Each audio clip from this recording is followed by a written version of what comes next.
1 सितंबर 2025 तेंजिंग का वो आलीशान होटल जहां एससीओ समिट के लिए दुनिया भर के नेता जमा थे। बाहर का माहौल बिल्कुल शांत था, पर अंदर एक ऐसी आग सुलग रही थी जिसकी आंच सीधे हिंदुस्तान के दिल तक पहुंचने वाली थी। प्रधानमंत्री नरेंद्र मोदी अपने कमरे से निकलते हैं। उनकी सिक्योरिटी पूरी तरह से अलर्ट है। प्रोटोकॉल के हिसाब से उनकी बुलेट प्रूफ गाड़ी बिल्कुल तैयार खड़ी थी। पर तभी एक ऐसी घटना होती है जिसने दुनिया भर के इंटेलिजेंस एक्सपर्ट्स के होश उड़ा दिए। मोदी जी अपनी उस तयशुदा गाड़ी की तरफ बढ़ते जरूर हैं, लेकिन अचानक उनका रास्ता बदल दिया जाता है। उनके इर्द गिर्द रूसी खुफिया एजेंसी के ऑफिसर्स एक मजबूत घेरा बना लेते हैं और अगले ही पल प्रधानमंत्री मोदी अपनी गाड़ी को छोड़कर रूस के राष्ट्रपति व्लादिमीर पुतिन की अल्ट्रा हाई सिक्योरिटी लिमोजीन में बैठ जाते हैं।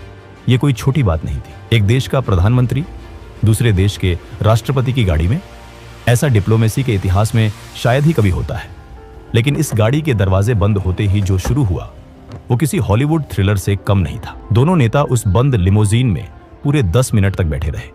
गाड़ी अपनी जगह से 1 इंच नहीं हिली। आखिरकार गाड़ी आगे बढ़ती है। इंटरनेट पर तस्वीरें आग की तरह फैलने लगती हैं।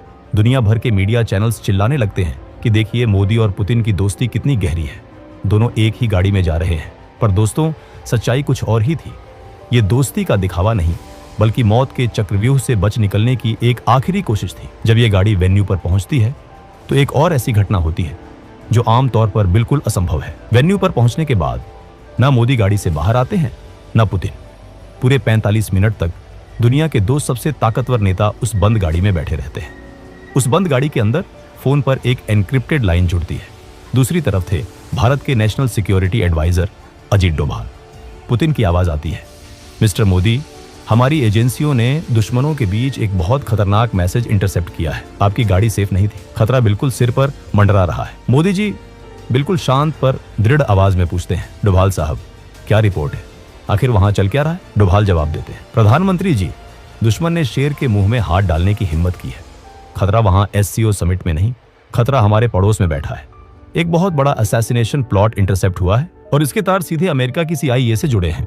ये सुनते ही गाड़ी में सन्नाटा छा जाता है। CIA, दुनिया की सबसे ताकतवर खुफिया एजेंसी, हिंदुस्तान के प्रधानमंत्री को निशाना बनाने की कोशिश कर रही थी। इस साजिश के तार समझने के लिए हमें थोड़ा पीछे जाना होगा। ठीक 27 अगस्त 2025 की उस सुबह पर, जब पड़ोसी देश बांग्लादेश के ढाका शहर में एक अजीब सी हलचल थी। ढाका का एक बहुत ही आलीशान वेस्टर्न 5 स्टार होटल। वहां एक 50 साल का आदमी चेक इन करता है। उसके पास 3 बड़े बड़े सूटकेस थे। इस आदमी का नाम था टेरेंस। दिखने में वो एक आम अमेरिकन बिजनेसमैन लग रहा था। उसने होटल स्टाफ को यही बताया था कि वो एक बिजनेस ट्रिप पर आया है। पर सच तो ये था कि टेरेंस कोई बिजनेसमैन नहीं, बल्कि अमेरिकन खुफिया एजेंसी CIA का एक बहुत ही खतरनाक और मंझा हुआ कोवर्ट ऑपरेटिव था। वो वहां किसी बिजनेस डील के लिए नहीं आया था। वो वहां आया था एक ऐसी साजिश को अंजाम देने जो दुनिया का नक्शा हिलाकर रख देती। उन 3 बड़े सूटकेस के अंदर कोई बिजनेस के सैंपल नहीं थे। उनमें भरे थे hi tech electronics, encrypted communication devices, आम लोगों की भीड़ में छिपने वाले वेपन्स और खुफिया ब्लूप्रिंट्स। टेरेंस का काम था एक कमांड सेंटर एस्टैब्लिश करना। वो वहां बैठकर किसी ऐसी स्नाइपर टीम या हिट स्क्वाड को कमांड देने वाला था जो उस एससीओ समिट के आसपास पहले से ही पोजीशन ले चुकी थी। टेरेंस बिल्कुल सांप की तरह कुंडली मारकर बैठा था। वो अपने शिकार का इंतजार कर रहा था। उसका टारगेट क्लियर था, प्रधानमंत्री नरेंद्र मोदी का असैसिनेशन। एक ऐसा अटैक जो देखने में किसी टेररिस्ट ऑर्गेनाइजेशन का काम लगे, पर जिसके पीछे दिमाग वॉशिंगटन में बैठे कुछ नापाक मंसूबे रखने वालों का हो। उन्हें लगा कि बांग्लादेश में बैठकर इस ऑपरेशन को अंजाम देना सबसे सेफ होगा, क्योंकि वहां आमतौर पर किसी को शक नहीं होगा। पर वो एक चीज भूल गए थे, ये वो पुराना भारत नहीं था जो दुश्मन के वार का इंतजार करे।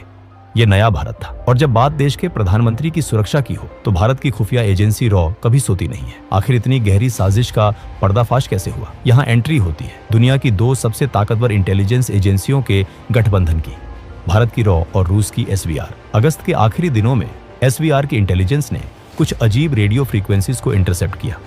ये फ्रीक्वेंसीज आम नहीं थी। ये high level CIA encryption protocols थे जो अचानक से ढाका और उस SCO समिट के लोकेशन के बीच एक्टिव हो गए थे। रूस ने तुरंत ये जानकारी भारत के NSA अजीत डोभाल के साथ शेयर की। नई दिल्ली में आधी रात को एक इमरजेंसी मीटिंग बुलाई गई। रॉ चीफ, IB डायरेक्टर और डोभाल एक टेबल पर थे। रॉ के टॉप ऑफिसर ने डोभाल से कहा, सर, हमें कंफर्म हो गया है कि एक हाई वैल्यू टारगेट को एलिमिनेट करने की प्लानिंग हो रही है और लगता है कि टारगेट प्रधानमंत्री है। डोभाल ने कहा, अगर उन्होंने हमारे प्रधानमंत्री की तरफ आंख भी उठाई तो हम उनका वो हाल करेंगे कि आने वाली सदियों तक उनकी रूह कांपेगी। डोभाल ने तुरंत रशियन काउंटरपार्ट से संपर्क किया। यही वजह थी कि 1 सितंबर की रात को मोदी जी को उनकी तय गाड़ी में बैठने से रोक दिया गया। रॉ और एसवीआर ने मिलकर उस साजिश के चक्रव्यूह को तोड़ने का मास्टर प्लान बनाया। उन्हें पता था कि स्नाइपर या हिट स्क्वाड सिर्फ तभी अटैक करेगा जब उसे ढाका से टेरेंस की कमांड मिलेगी। अगर टेरेंस का कनेक्शन काट दिया जाए तो पूरा ऑपरेशन ताश के पत्तों की तरह बिखर जाएगा। और फिर शुरू हुआ ऑपरेशन साइलेंट टेकडाउन। 1 सितंबर 2025 ढाका का वो 5 स्टार होटल। टेरेंस अपने कमरे में बैठा आखिरी तैयारियां कर रहा था। वो अपनी व्हिस्की का गिलास हाथ में लिए अपनी जीत का जश्न मनाने ही वाला था कि अचानक खेल पलट गया। टेरेंस की मौत का तरीका इतना खामोश और सटीक था कि किसी को कानों कान खबर तक नहीं हुई।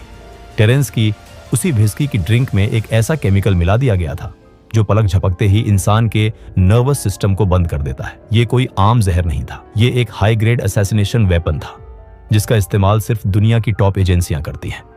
जैसे ही टेरेंस ने वो ड्रिंक पी, उसके होश उड़ने लगे। वो अपने कम्युनिकेशन डिवाइस तक पहुंचने की कोशिश करता रहा, पर उसके हाथ पैर काम करना बंद कर चुके थे। कुछ ही सेकंड्स में वो जमीन पर गिरा और उसने दम तोड़ दिया, बिना किसी आवाज के, बिना किसी गोली के। दुनिया की सबसे बड़ी सुपर पावर का एजेंट अपने ही बिछाए जाल में ढेर हो चुका था। CIA की वो साजिश वहीं उसी कमरे में दफन हो गई। लेकिन इसके बाद जो हुआ उसने इस साजिश को और भी गहरा कर दिया।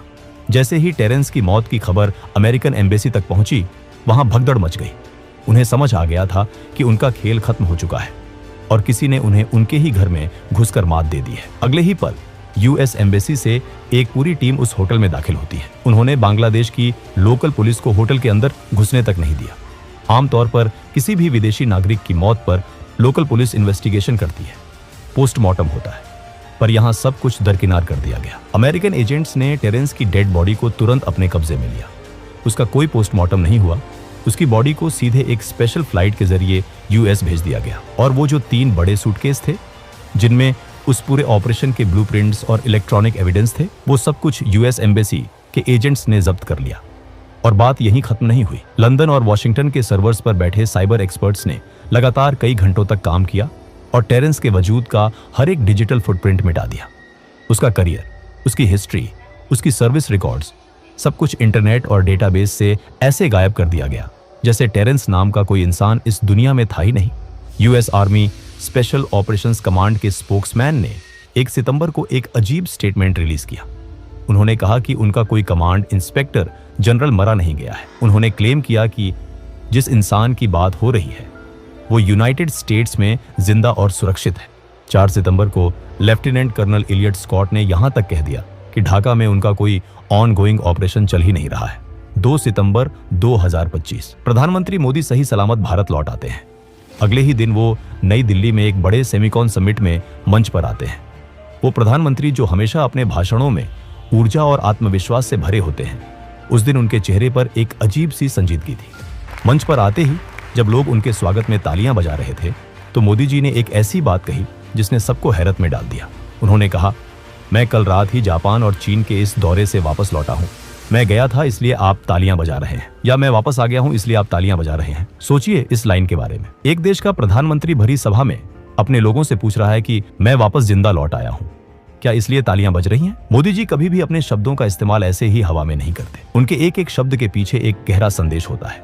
ये कोई मजाक नहीं था, ये एक मैसेज था उन ताकतों को जो वॉशिंगटन और दुनिया के बाकी हिस्सों में बैठकर देख रही थी। ये बताने का तरीका था कि हम जानते हैं तुमने क्या किया और हमने तुम्हारा क्या हाल किया। और इस घटना के बाद PM मोदी की आगे की आधी से ज्यादा इंटरनेशनल ट्रिप्स अचानक से कैंसिल या पोस्टपोन कर दी गई। यूनाइटेड नेशंस जनरल असेंबली का सेशन जिसमें PM मोदी को बोलना था, उसे उन्होंने स्किप कर दिया। गाजा पीस समिट जिसमें इजिप्ट के प्रेसिडेंट आने वाले थे और PM मोदी का आना तय था, उसे भी उन्होंने स्किप कर दिया। आसियान समिट जो कुआलालंपुर में होने वाला था, वहां भी PM मोदी नहीं गए। उनकी जगह दूसरे डेलीगेट्स को भेजा गया। 1 महीने के अंदर इतने सारे बड़े इंटरनेशनल प्लेटफॉर्म्स से प्रधानमंत्री का पीछे हटना, क्या ये सिर्फ एक कोइंसिडेंस है या फिर सिक्योरिटी थ्रेट इतना बड़ा है कि एजेंसियां कोई भी रिस्क लेने को तैयार नहीं है? इस पूरे एपिसोड के पीछे आखिर मंशा क्या थी? अमेरिका जैसा देश जो भारत को अपना स्ट्रेटेजिक पार्टनर बोलता है, वो ऐसी नापाक साजिश क्यों रचेगा? इसे समझने के लिए आपको पड़ोस में देखना होगा। पिछले कुछ समय में हमारे पड़ोसी देशों में क्या हो रहा है। बांग्लादेश में पूरी तरह से तख्ता पलट हो गया। हिंसा और आगजनी हुई। नेपाल में लगातार ऐसी स्थिति पैदा की जा रही है जिससे वहां अशांति आए। श्रीलंका का तो इकोनॉमिक और पॉलिटिकल हाल दुनिया ने देखा ही है। ये सब अचानक नहीं हो रहा। भारत के आसपास के देशों को डिस्टेबलाइज करके एक इनविजिबल फोर्स भारत के इर्द गिर्द एक रिंग ऑफ फायर बना रही है। CIA का तो इतिहास रहा है दूसरे देशों में रिजीम चेंज करवाने का, चाहे वो साउथ अमेरिका हो, मिडिल ईस्ट हो या एशिया। जब कोई नेता उनके हिसाब से नहीं चलता, जब कोई देश अपनी इंडिपेंडेंट फॉरेन पॉलिसी फॉलो करता है, आंख में आंख डालकर बात करता है, तो उनका अहंकार आहत होता है। पीयूष गोयल का वो धमाकेदार बयान आपको याद होगा। उन्होंने भरे मंच से अमेरिका को चेतावनी देते हुए कहा था, आप हमारे सर पर बंदूक रखकर हमसे ट्रेड डील्स नहीं कर सकते। एक यूनियन मिनिस्टर का ऐसी भाषा का प्रयोग करना कोई छोटी बात नहीं है। ये किस बंदूक की बात कर रहे थे पीयूष गोयल? क्या वो उसी बंदूक की बात कर रहे थे जो CIA ने 1 सितंबर को प्रधानमंत्री मोदी पर तानने की कोशिश की थी? क्या ये एक मैसेज था कि भारत अब किसी दबाव में आकर अपने फैसले नहीं बदलेगा? टेरेंस का मर्डर PM मोदी का असैसिनेशन प्लॉट हो या ना हो, लेकिन एक बात बिल्कुल साफ है, ढाका में बैठकर टेरेंस भारत के खिलाफ एक बहुत बड़ी आग लगा रहा था। दोस्तों, आपको क्या लगता है? क्या सच में अमेरिका भारत में एक बड़ा रिजीम चेंज प्लान कर रहा था? क्या वो प्रधानमंत्री को रास्ते से हटाकर अपना कोई पपेट नेता बिठाना चाहते थे? क्या इन सारी बातों में, पीयूष गोयल के बयान में और मोदी जी के उस जिंदा लौट आने वाले कमेंट में कोई कनेक्शन है? अपनी राय कमेंट्स में जरूर लिखिए और अगर वीडियो पसंद आया हो तो वीडियो को एक लाइक और चैनल को सब्सक्राइब जरूर करें। तब तक के लिए जय हिंद, जय भारत।